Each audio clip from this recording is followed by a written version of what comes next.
በስመ አብ ወወልድ ወመንፈስ ቅዱስ አሐዱ አምላክ አሜን። ንግባር ሰናያት መሐረን አምላኽ አቡኡን ጎይታናን አምላኽናን መድኃኒናን ኢየሱስ ክርስቶስ ሰቲሩናን ረዲኡናን ዓቂብናን ተቐቢሉናን ከራህሪሁልናን ደግፉናን ክሳዕ እዛ ሰዓት እዚኣውን ኣብፂሕና እሞ ነመስግነሉና ሕጂ እውን ንዕኡ በዛ ቅድስት ዕለት እዚኣን ብኩሉ ዘመን ህይወትናን ፍጹም ሰላም ክዕቅበና ንኹሉ ዘመልኽ እግዚአብሔር አምላክ ንለምኖ። ኦ ጎይታና እግዚአብሔር ኩሉ እትመልኽ አቡኡን ጎይታናን አምላኽናን መድኃኒናን ኢየሱስ ክርስቶስ ልዕሊ ኩሉ ኩነታትን ምእንቲ ኩሉ ኩነታትን ኣብ ውሽጢ ኩሉ ኩነታትን ነመስግነካ ኣለና። ስለ ዝተተርካናን ዝረዳእካናን ዝዕቐብካናን ናባኻውን ስለ ዝተቐበልካናን ስለ ዝረሃራካልናን ዝደገፍካናን ክሳዕ እዛ ሰዓት እዚኣውን ስለ ዘብፅሐካናን ነመስግነካ ኣለና። ኦ መፍቀሬ ሰብ ካብ ሰናያትካን ሓትን ልምንና ኣሉና ነዛ ቅድስት ዕለት እዚኣን ኣብ ኩሉ ዘመን ህይወትናን ንዓኻ ብምፍራሕ ፍጹም ሰላም ክንፍጽሞ ሃበና። ኩሉ ቅንኣት ኩሉ ፈተናን ኩሉ ግብሪ ሰይጣንን ምኽሪ ክፉኣት ሰባትን ሕቡኡን ግሁድን ዝኾነ ምልዓል ጽላእን ጎይታይ ካበይ ኣርሕቕ፣ ካብ ኩሉ ህዝብኻ እውን ኣርሕቕ፣ ካብዚ ቅዱስ ቦታኻ እውን ኣርሕቕ። ኩሉ ሰናያትን ዘድልን ነገር ዓድለና። ምኽንያቱ ንስኻ ኢኻ ተመንን ዕንቅርቢትን ኩሉ ሓይሊ ጸላእን ክንርግጽ ስልጣን ዝሃብካና ካብ ኩሉ ክፋእ ኣድሕነናን ባልሃናን እምበር ናብ ፈተና ይትእትወና። በቲ ሓደ ወድኻ ጎይታናን ኣምላኽናን መድኃኒናን ኢየሱስ ክርስቶስ ምእንቲ ፍቕሪ ሰብ ኢሉ ብዝገበሮ ጸጋን ምሕረትን ምሳኻ ማዕረም ዝኾነ ወሃቢ ህይወት መንፈስ ቅዱስን ክብርን ግርማን ውዳሴን ኣምልኾን ብሕብረት ምስኡ ናትካዩ ሎምን ኩሉ ሰዓን ንዘለዓለም ዓለም አሜን። ኦ አምላኽ ከምቲ ዓብዪ ምሕረትካ ምሓረኒ፣ ከም ብዙሕ ርህራሄኻ ኣበሳይ ደምስስ፣ ካብ ኣበሳይ ኣጸቢቅካ ሓፀበኒ፣ ካብ ሓጢኣተይ እውን አንጻህኒ። ኣነ ኣበሳይ ስለ ዝፈልጦ ሓጢኣተይ ኩሉ ግዜ ኣብ ቅድሚ እዩ። ንዓኻ ንበይንኻ ጥራይ በደልኩ፣ ኣብ ቅድሚኻ እውን እከይ ገበርኩ። ብቓላትካ ቁኑዕ ክትከውን እንተፈረድካ እውን ክትመልኽ እንሆ ብእከይ ተጸነስኩ። ኣደይካ ኣብ ሓጢኣት ወለደትኒ፣ ንስኻ ኸኣ ንዝጋረድካዮን ንስውር ጥበብካን ስለ ዝገለጽካለይ ንሓቂ ፈተኻ ብስም እዛ ትነጽገኒ እሞ ነጽህ፣ ተሓጽበኒ እሞ ካብ በረድ ጽዕዱ፣ ባህታን ሓጎስን ተስማዓኒ እሞ እተን ድርቁማት ዓጽምተይ ይሕጐሳ። ንገጽካ ካብ ሓጢኣተይ ከውሎ፣ ንብዘሎ ኣበሳይ ደምስሶ። ወኣምላኽ ጽሩይ ልቢ ፍጠረለይ፣ ቁኑዕ መንፈስካ ኸኣ ኣብ ውሽጠይ ሓድስ። ካብ ቅድሚ ገጽካ ኣይትደርብየኒ፣ ቅዱስ መንፈስካ እውን ኣይተግድፈኒ። ሓጎስ ምድሓንካ ሃበኒ፣ ብዝመርሓኒ መንፈስ እውን ደግፈኒ።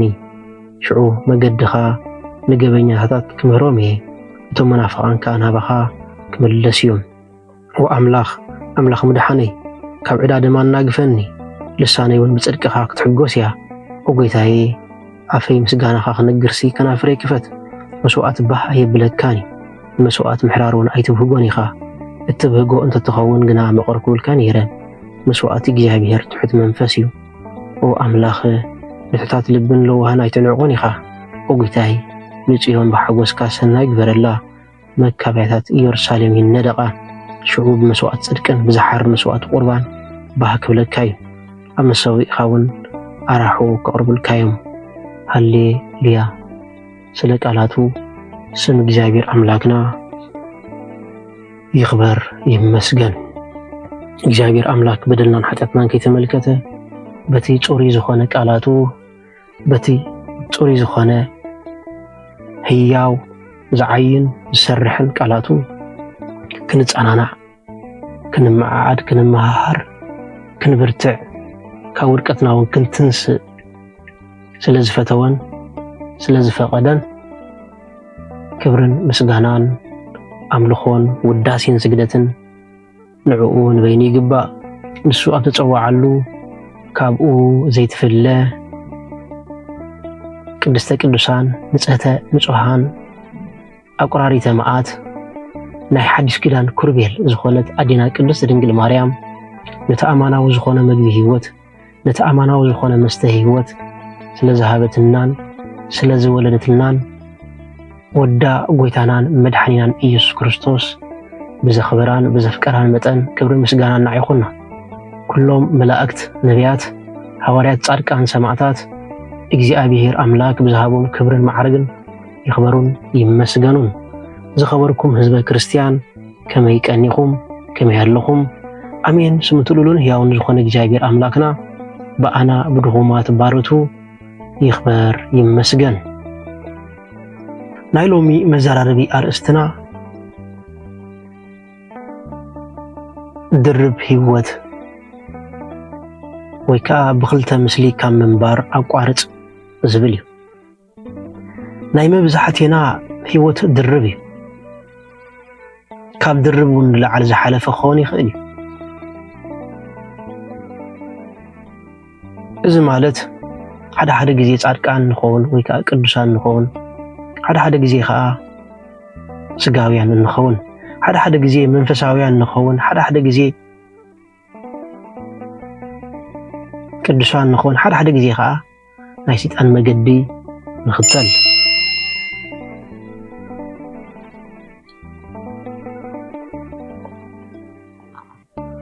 ስለዚ እዚ ድርብ ህይወት እዚ መንፈሳዊ ህይወትና መታንኪ ዓቢ ሓኒቑ ሒዝዎ ዘሎ ጻህያ እዩ ወገናተይ።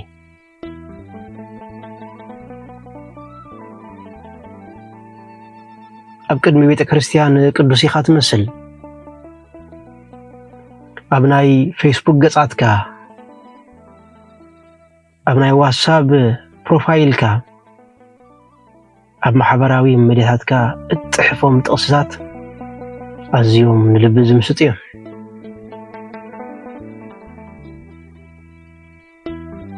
ኣብ ደገ ምስ ሰባት ክትእከብ ከለኻ ብዛዕባ መንፈሳዊ ህይወት ትዛረብ ትዕልል።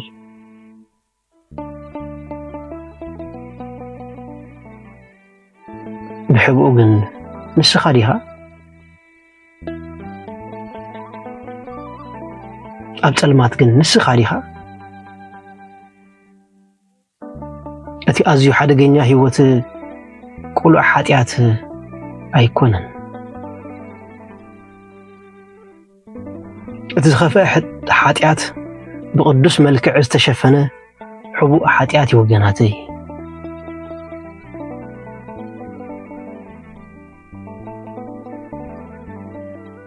እዚ ወለዶ እዚ መብዛሕትኡ ከምኡ እንዳኾነ ይኸይድ ኣሎ ወገናተይ።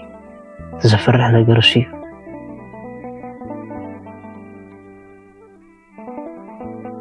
እቲ ዘፍርሕ ናይ ዘመን እዚ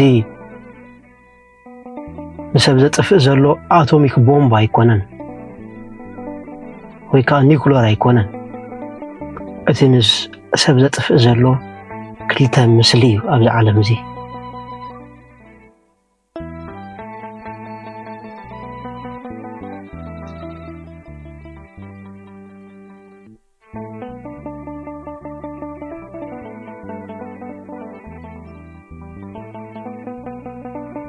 ብጣዕሚ ዘሕፍር ዘመን ኢና በፂሕና ዘለና።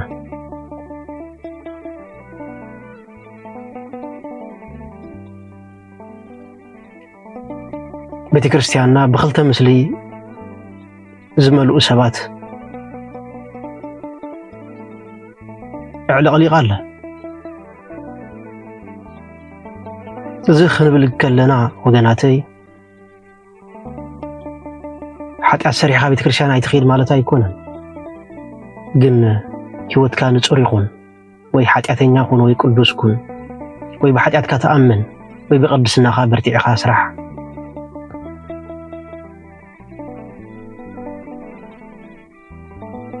ቅዱስ ዮሐንስ አፈወርቅ ከምዚ ይብለና፣ ከም ዝተመቃቐለ ልቢ ንኣምላኽ ዘርሕቕ የለን ይብለና። ከም ዝተመቃቐለ ልቢ ንኣምላኽ ዘርሕቆ የለን። እንተሪእናዮ እውን ኣብ መልእኽቲ ያዕቆብ እቲ ክልተ ዝልቡ ካብ ኣምላኽ ሓደ እኳ ዝቕበል ኣይምሰሎ ይብለና። መብዛሕትና ዘይተቐበልና ልብና ማንታ ስለ ዝኾነ እዩ።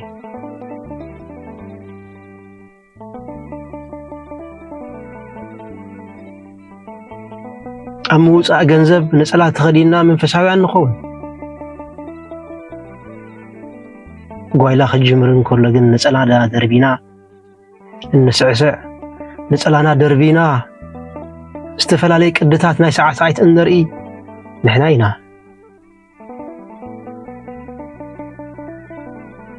ገዳማት ኣብ ምኻድ ጉዕዞ ገዳም ኣብ ምኻድ ጽቡቕ ስካፍ ዘለዎ ናይ ርእስና መሸፈኒ ንገብር ጻዕዳ ክዳን ተኸዲና ንኸይድ ለይታዊ ትልሂት ምስኮነ ግን ካብተን ገዳም ከይድልና ዝገበርናየን ሓንቲ እኳ ኣብ ኣካላትና የላን። ስለዚ ወገናተይ እቲ ዝኸፍአ ህይወት እቲ ዝኸፍአ ክሳራ ብኽልተ ምስሊ ኣብዛ ዓለም እዚኣ ምምልላስ እዩ። ኣንኳይ ንቅድስና ክልተ ምስሊ ነዚ ዓለም እዚ እውን ዝሕጉስ ኣይኮነን።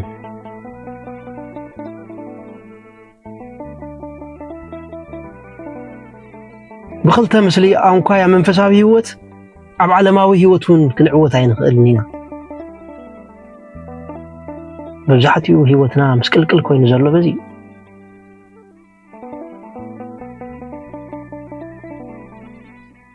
ነዚ ድማ ጎይታናን መድሓኒናን ኢየሱስ ክርስቶስ ከምቲ ኣብ ራእይ ዮሐንስ ተጻሒፉ ዘሎ ኣይውዒ ኣይዝሑል ኣይትኹን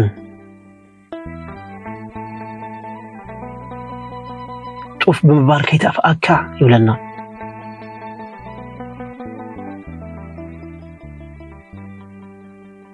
ስለዚ ኣይውዑይ ኣይዝሑላት ክንከውን ኣይግባአና። ወይ ውዑያት ክንከውን ይግባአና ወይ ዝሑላት ክንከውን ይግባአና። እንተዘይኮይኑ ክንትፋእ ኢና። እቲ ዘጸግም ነገር ሎሚ ንሰይጣንን ንኣምላኽን ኣሸገርቲ ሰባት ኮይንና ኣለና።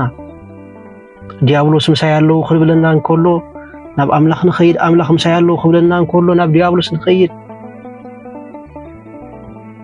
ንሰብን ኣምላኽን ንሰይጣንን ኣምላኽን ኣዝና ኣሸገርቲ ፍጥረት ኮይንና ኣለና።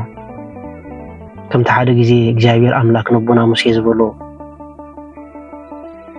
ሙሴ እዚ ህዝቢ እዚ ኣበይ ከም ዘሎ ክፈልጥሲ ሓንሳብ ህዝብኻ ህድእ ይበል ብምባል ነገሮ። ህዝቢ እስራኤል ወነቲ ካብ ባርነት ግብጽ ዘውፅኦም ኣምላኽ ረሲዖም ምራኽ ብምስራሕ በቲ ትሕጋግ ዝተቐበልዎ ናይ ፈርዖን ወርቂ ምራኽ ብምስራሕ ኣብ ምራኽ ከምልኹ ጀመሩ። ነቲ ባሕሪ ኸፊሉ ብመናድቕ ኣብ ክልተ ኸፊሉ ነቲ ዘፍርሕ ባሕሪ ዝሳገሮም ኣምላኽ ክሒዶም ምራኽ ጥጃ ከምልኹ ጀመሩ። ኣዝዩ ዘሕፍር ነውር ተግባር።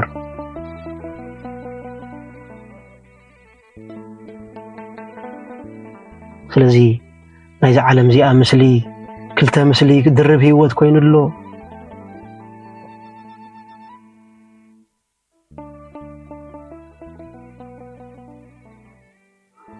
ድርብ ህይወት ማለት ክልተ ገጽ ማለት ኣብ ቅድሚ ህዝቢ ምጽላይ ብብሕቲ ግና ኃጢአት ምግባር ብዛዕባ ቅድስና ምዝራብ ነገር ግን ንርክሰት ምፍቃር ንኻልኦት ምፍራድ ነገር ግን ውልቃዊ ብልሽውና ምሕባእ ብዘይ ንስሓ ቅዱስ ቁርባን ምቕባል ዝኸፍአ ድፍረት ካዚ ብዘይ ጣዕሳ ቁርባን ምቑራብ ብዘይ ንስሓ ብዙሕ ድፍረታት ኣብ ቤተ ክርስቲያንና ፍጸም ኣሎ።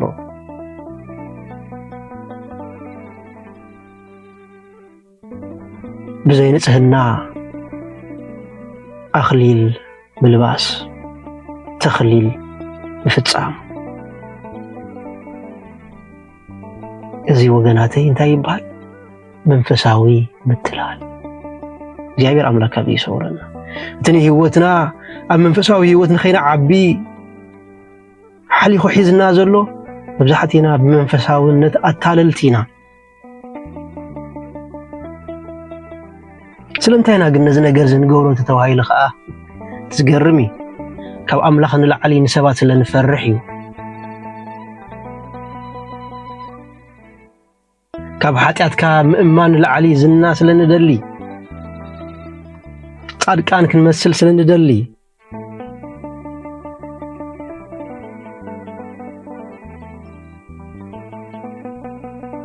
ቅዱስ ባሲለስ ዓብይ ከምዚ ይብለና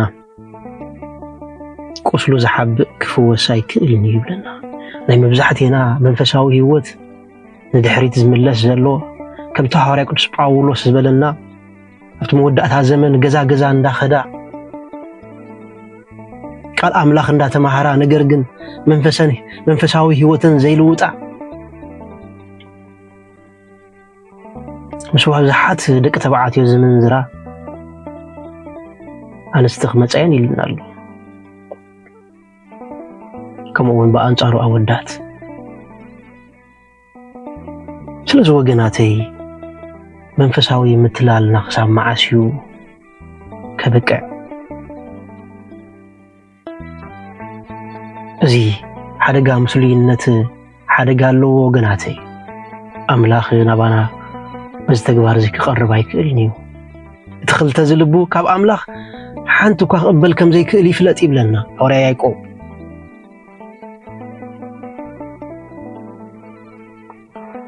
ጎይታናን መድሓኒናን ኢየሱስ ክርስቶስ ብዘመነ ስጋ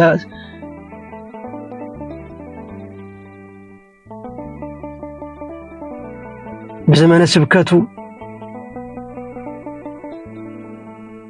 ምስ ሓጣን ምስ ተቐበልቲ ቀረፂ ይበልዕን ሰትን ነበረ ይብለና ንምንታይ እንተይልና እዞም ሓጣን እዚኦም ኣብ መንፈሳዊ ምትላል ኣይነበሩን እንታይ ህይወቶም ኣብ ሓጢአት ነይራ ኣብ ሓጢአት ከዓ ነበሩ ከታልሉ ናይ ክእሉን ነበሩ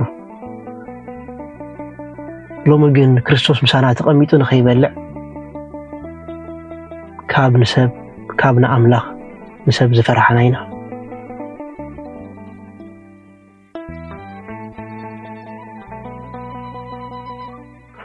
ክርስቶስ እንተሪእና ግን ምስቶም ኣምስሉታት ፈሪሳውያን ተቐበል ቅሬታ ምስቶም ሰዱቃውያን ፊት ንፊት ይገጥሙ ነበር ይብለና ቀጥታዊ ዝኾነ ዝርርብ ይገብር ነበር ይብለና ንስኻ እኳ ትብል ኣለኻ እንዳበለ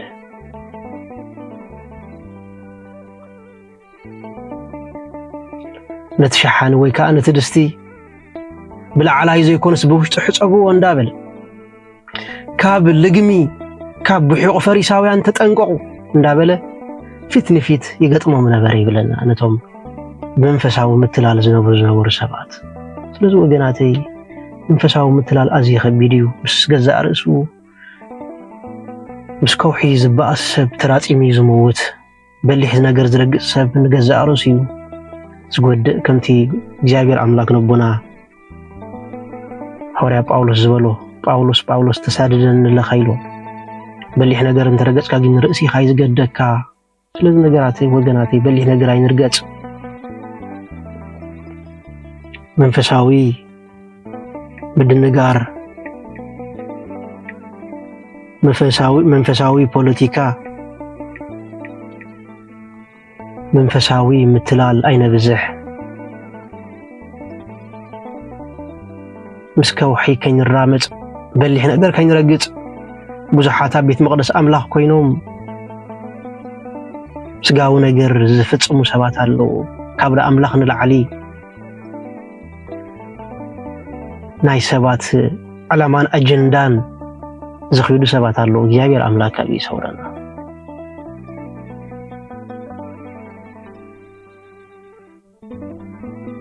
ቤተክርስቲያንና ሎሚ ዘይትምዕብል ዘላ ሎሚ ብዙሓት ምእመናን ናብኣ ዘይመፁ ዘለዉ ብመንፈሳዊ ምትላል ዘገልግሉ ኣገልገልቲ ስለ ዝበዝሑ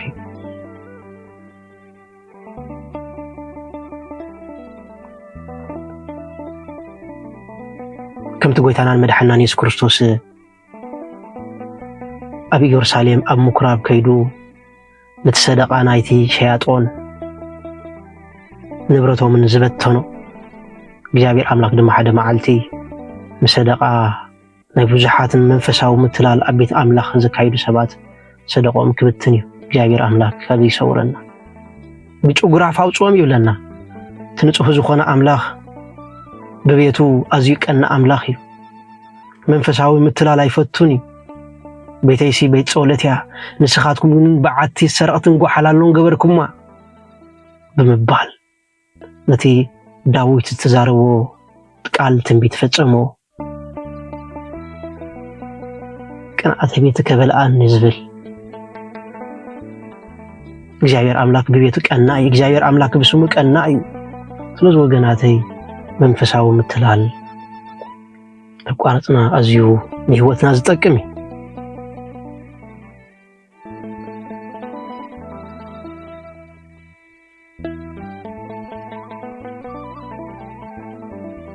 مسلينة نفسنا كأسن دابلي زغتلا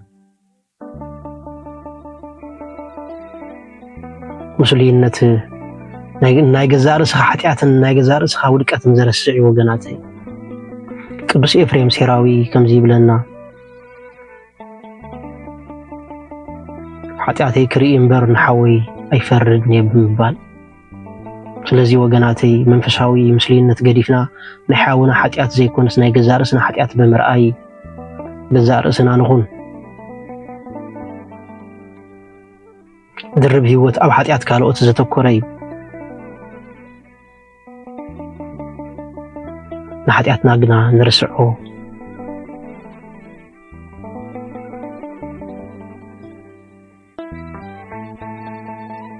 ስለዚህ ቤተክርስቲያን ሆስፒታል ሙኻና ፈሊጥካ ሕማምካ ብዝግባእ ንካህን ንገር ሕማምካ ኣብ ቅድሚ ሕዋትካ ተነስሓሉ ከምኡ ዝብል መጽሓፍ ቅዱስ ንሓድ ሕድኩም ተነሳስሑ ንሓድ ሕድኩም ተናዘዙ ይብለና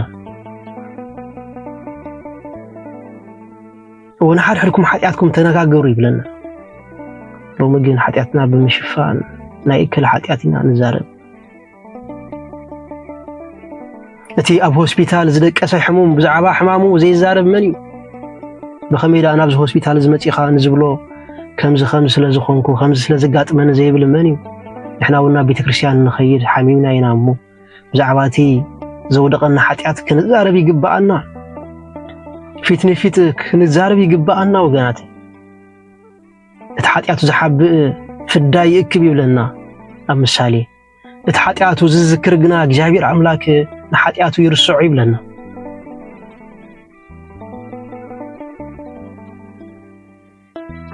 ስለዚህ ቤተክርስቲያን ሆስፒታል ከም ምዃና መጠን ኣብ ቤተክርስቲያን ተዋሳኣቲ ዘይኮነስ ሕሙማን ኮይና ኢና ክንነብር ዝግባአና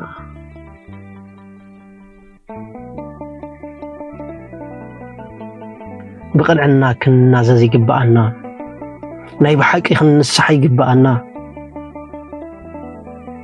ነቲ ብምስጢር ዝሓዝናይ ኃጢአት ኣብ ቅድሚ ካህን ክንድርግሖ ይግባአና ማእከልና ዝግጽጽ ጾም ክንጾም ይግባአና ንልብና ዘለስለስ ጸሎት ክንጽልይ ይግባአና እምወዳእታ እቲ ማስክ እቲ ኻልኣይ ማስክ ካባና ተቐሪፉ ክኸይድ እዩ እቲ ኣረጊ ሰብነት ካባና ተቐሪፉ ክኸይድ እዩ ጎይታና መድሓኒና ኢየሱስ ክርስቶስ ኮኹም ኢልና እዩ መን ሃሎ ኣብቲ ሓድሽ ክዳን ዝኣረገ ክዳን ለጢፉ ክኸይድ ዝኽእል ስለዚ ነቲ ኣረጊ ሰብነት ደርቢና ሓድሽ ህይወት ክንጅምር ይግባአና መን ሃሎ ብዝተቐደደ መቕድሒ ማይ ክቐድሕ ዝኽእል መን ሃሎ ወገናተይ ነቲ ዝተቐደደ مقدح ماي دربينا حدش مقدح ماي كن حزي قبالنا